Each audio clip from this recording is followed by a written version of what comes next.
सभी दोस्तों को मेरा नमस्कार। आप सभी एस्पिरेंट्स का हमारे YouTube चैनल में स्वागत है। आज है 10 नवंबर और 10 नवंबर तक की एग्जाम के पॉइंट ऑफ व्यू से जो भी इंपॉर्टेंट अपडेट्स हैं वो हम यहाँ पर देख लेते हैं। पहला क्वेश्चन है, हाल ही में किसने भारत के 50वें मुख्य न्यायाधीश के रूप में शपथ ली है? ऑप्शन इसमें न्यायमूर्ति आलोक वर्मा, न्यायमूर्ति रविंद्र जैन, न्यायमूर्ति DY चंद्रचूड़ या फिर न्यायमूर्ति अशोक भारती। इसका करेक्ट आंसर है न्यायमूर्ति DY Chandrachud. Justice DY Chandrachud ये भारत के 50वें मुख्य न्यायाधीश बन गए हैं। राष्ट्रपति द्रौपदी मुर्मू ने हाल ही में जस्टिस DY चंद्रचूड़ को भारत के नए CJI के रूप में शपथ दिलाई है। इन्होंने इस पद पर पूर्व चीफ जस्टिस उदय उमेश ललित का स्थान लिया है। यहाँ पर हम बात करें भारत के सर्वोच्च न्यायालय से संबंधित कुछ महत्वपूर्ण जानकारी की। वर्ष 1773 के रेगुलेटिंग एक्ट के प्रवर्तन से कोलकाता में सर्वोच्च न्यायाधिकरण की स्थापना की गई थी। भारतीय संविधान में भाग 5 और अध्याय 6 के तहत सर्वोच्च न्यायालय का प्रावधान किया गया है। अनुच्छेद 124A के तहत भारत का एक सर्वोच्च न्यायालय होगा। वर्तमान में सर्वोच्च न्यायालय में मुख्य न्यायाधीश को मिलाकर कुल 31 न्यायाधीश हैं। भारत की न्यायपालिका से संबंधित करंट अफेयर्स के प्रश्न यहाँ पर देख लेते हैं। हाल ही में लॉ कमीशन का नया चेयरमैन किसे नियुक्त किया गया है? इसका आंसर है न्यायमूर्ति ऋतुराज अवस्थी। हाल ही में UAPA ट्रिब्यूनल का पीठासीन अधिकारी किसे नियुक्त किया गया है? इसका आंसर है न्यायमूर्ति दिनेश कुमार। हाल ही में भारत के नए अटॉर्नी जनरल कौन बने हैं? इसका आंसर है R वेंकट रमणी। अगला क्वेश्चन है, इसी माह 20 तारीख से भारत के अंतर्राष्ट्रीय फिल्म महोत्सव का कौन सा संस्करण गोवा में शुरू होने जा रहा है? ऑप्शन इसमें 51वां, 52वां, 53वां या फिर 54वां। इसका करेक्ट आंसर है 53वां। 53वां भारतीय अंतर्राष्ट्रीय फिल्म महोत्सव ये 20 से 28 नवंबर के बीच गोवा में आयोजित किया जाएगा। इसमें कुल 15 फिल्में गोल्डन पिकॉक के लिए स्पर्धा में होंगी, जिसमें 12 अंतर्राष्ट्रीय और 3 भारतीय फिल्में शामिल होंगी।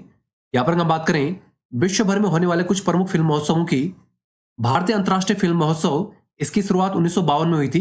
यह गोवा राज्य में प्रतिवर्ष आयोजित किया जाता है। इसके अलावा वेनिस फिल्म महोत्सव इसकी शुरुआत वर्ष 1932 में इटली के वेनिस शहर में हुई थी। कान फिल्मोत्सव का प्रारंभ वर्ष 1946 में हुआ था। गोल्डन पाम इस फिल्मोत्सव का सबसे प्रतिष्ठित पुरस्कार है। बर्लिन अंतर्राष्ट्रीय फिल्म महोत्सव इसे बर्लिन में 1951 में स्थापित किया गया था। गोल्डन बियर और सिल्वर बियर ये इस फिल्म महोत्सव के प्रतिष्ठित पुरस्कार हैं। यहाँ पर हम बात करें हाल ही में हुए फिल्म पुरस्कार समारोह से संबंधित प्रश्नों की।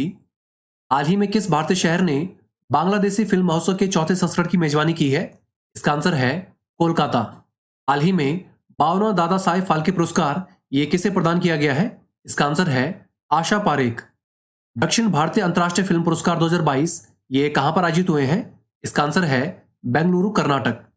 अगला क्वेश्चन है, इनमें से कौन कंबोडिया में आयोजित होने जा रहे आसियान भारत स्मारक शिखर सम्मेलन में भारत का प्रतिनिधित्व करेगा? ऑप्शन इसमें नरेंद्र मोदी, S जयशंकर, द्रौपदी मुर्मू या फिर जगदीप धनखड़।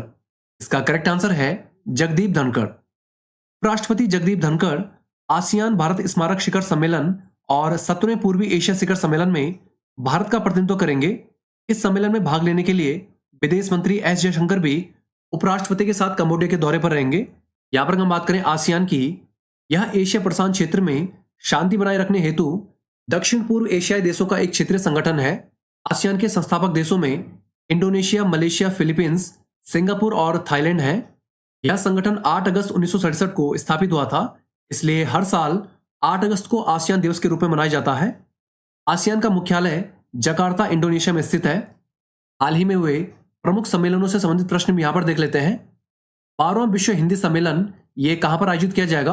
इसका आंसर है फिजी। जलवायु परिवर्तन के मुद्दे पर संयुक्त राष्ट्र का 27वां सम्मेलन ये कहां पर आयोजित किया गया है? इसका आंसर है मिस्र। इंटरपोल की 91वीं महासभा ये कहां पर आयोजित की जाएगी? इसका आंसर है ऑस्ट्रिया। अगला क्वेश्चन है, विश्व महिला बॉक्सिंग चैंपियनशिप 2023 की मेजबानी कौन सा देश करेगा? ऑप्शन इसमें भारत, थाईलैंड, जापान या फिर मलेशिया। इसका करेक्ट आंसर है भारत। भारत को महिला विश्व बॉक्सिंग चैंपियनशिप 2023 की मेजबानी मिली है। इसका आयोजन राजधानी दिल्ली में होगा। बॉक्सिंग फेडरेशन ऑफ इंडिया जो कि भारत में अंतर्राष्ट्रीय बॉक्सिंग महासंघ का सदस्य संगठन है, इसने हाल ही में यह जानकारी प्रदान की है। यहां पर हम बात करें अंतर्राष्ट्रीय मुक्केबाजी संघ यानी IBA की, इसका गठन वर्ष 1946 में हुआ था। IBA में 5 महाद्वीपीय संघ तथा 203 राष्ट्रीय मुक्केबाजी संघ शामिल है। इसका वर्तमान में मुख्यालय लुसाने, स्विट्जरलैंड में स्थित है। भारत में प्रमुख खेल आयोजनों से संबंधित करंट अफेयर्स के प्रश्न भी यहां पर देख लेते हैं। हाल ही में उड़ीसा में बाजी राउत राष्ट्रीय फुटबॉल टूर्नामेंट का उद्घाटन किसने किया है? इसका आंसर है केंद्रीय मंत्री धर्मेंद्र प्रधान। कौन सा राज्य track Asia cup 2022 cycling tournament की मेजबानी करेगा? इसका आंसर है केरल। खेलो इंडिया यूथ गेम्स का 5वां संस्करण ये किस राज्य में आयोजित किया जाएगा? इसका आंसर है मध्य प्रदेश। 36वें राष्ट्रीय खेलों का आयोजन ये कहां पर हुआ है? इसका आंसर है गुजरात। अगला क्वेश्चन है, किस राज्य ने कर्मचारी भविष्य निधि संगठन योजना को लागू करने में प्रथम स्थान हासिल किया है? ऑप्शन इसमें महाराष्ट्र, हरियाणा, दिल्ली या फिर गुजरात। इसका करेक्ट आंसर है दिल्ली। दिल्ली ने कर्मचारी भविष्य निधि संगठन से संबंधित विभिन्न योजनाओं को लागू करने में सभी राज्यों में से प्रथम स्थान हासिल किया है। यहां पर हम बात करें कर्मचारी भविष्य निधि संगठन से संबंधित कुछ महत्वपूर्ण जानकारी की। यह अंशदायी पेंशन और बीमा योजना प्रदान करने वाला शासकीय संगठन है। वर्ष 1952 में कर्मचारी भविष्य निधि और प्रावधान अधिनियम 1952 के अंतर्गत इस संगठन की स्थापना हुई थी। कर्मचारी भविष्य निधि संगठन मुख्य रूप से 4 आंचलिक कार्यालयों में विभाजित है, जो कि दिल्ली, मुंबई, कोलकाता और चेन्नई में स्थित है। इस संगठन की अध्यक्षता भारत के केंद्रीय श्रम मंत्री करते हैं। भारत में किसी भी क्षेत्र में प्रथम राज्य से संबंधित करंट अफेयर्स के प्रश्न भी यहां पर देख लेते हैं। इस राज्य को भारत की पहली डिजिटल साक्षर पंचायत मिली है। इसका आंसर है केरल। भारत में पहला नाइट स्काई सेंचुरी ये कहां पर स्थापित किया जाएगा? इसका आंसर है लद्दाख। देश का सबसे बड़ा रिन्यूएबल हाइब्रिड एनर्जी पार्क ये कहां पर स्थापित किया जाएगा? इसका आंसर है जैसलमेर, राजस्थान। अगला क्वेश्चन है, हाल ही में किसने बैट्स नामक एप्लीकेशन को लॉन्च किया है? ऑप्शन में रिलायंस जियो, अडानी पावर, प्रसार भारती या फिर डीआरडीओ। इसका करेक्ट आंसर है प्रसार भारती। प्रसार भारती ने आकाशवाणी के सभी वाणिज्यिक प्रचालन के लिए बैट्स यानी कि broadcast air time schedule application को लॉन्च किया है। बैट्स एप्लीकेशन को मैसर्स मीडिया न्यूक्लियस द्वारा विकसित किया गया है। यहां पर हम बात करें प्रसार भारती से संबंधित कुछ महत्वपूर्ण जानकारी की। प्रसार भारती ये भारत की एक सार्वजनिक प्रसारण संस्था है जिसमें दूरदर्शन और आकाशवाणी शामिल है। संसद द्वारा सर्वसम्मति से पारित होने के बाद 12 सितंबर 1990 को इससे संबंधित अधिनियम को भारत के राष्ट्रपति की सहमति प्राप्त हुई थी। इसके बाद नवंबर 1997 में इसे लागू किया गया था। इसका वर्तमान में मुख्यालय नई दिल्ली में स्थित है। अगला क्वेश्चन है, हाल ही में किस राज्य ने 8 दिवसीय पुष्कर मेले का आयोजन किया है? ऑप्शन इसमें उत्तराखंड, राजस्थान, मध्य प्रदेश या फिर उत्तर प्रदेश। इसका करेक्ट आंसर है राजस्थान। पुष्कर मेला राजस्थान में 1 से 9 नवंबर 2022 तक आयोजित हुआ है। राजस्थान में पुष्कर मेले को पुष्कर ऊंट मेला, कार्तिक मेला या फिर कार्तिका मेला भी कहा जाता है। यहाँ पर हम बात करें राजस्थान राज्य से संबंधित कुछ महत्वपूर्ण जानकारी की। राजस्थान की राजधानी जयपुर को गुलाबी शहर के नाम से भी जाना जाता है।